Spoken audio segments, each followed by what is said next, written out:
Good afternoon, welcome to MarineMax Sarasota. My name's Adam Morris, and today we're going to walk through the 2016 Sea Ray 27 Sundeck Outboard trade-in.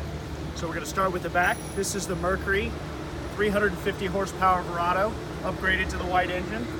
We have the sea deck on the swim platform and walk-through. We have the white interior,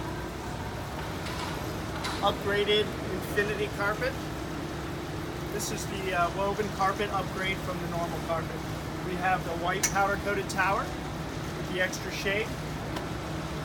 And come on into the cockpit. We have a table here for the cockpit and in the bow. We have the digital dash option, which is the built-in Raymarine. You can also display your engine data on the gauge. We have hydraulic trim tabs, and with the 350 Verado, you're going to have fly-by-wire digital throttles and shift and power-assisted steering.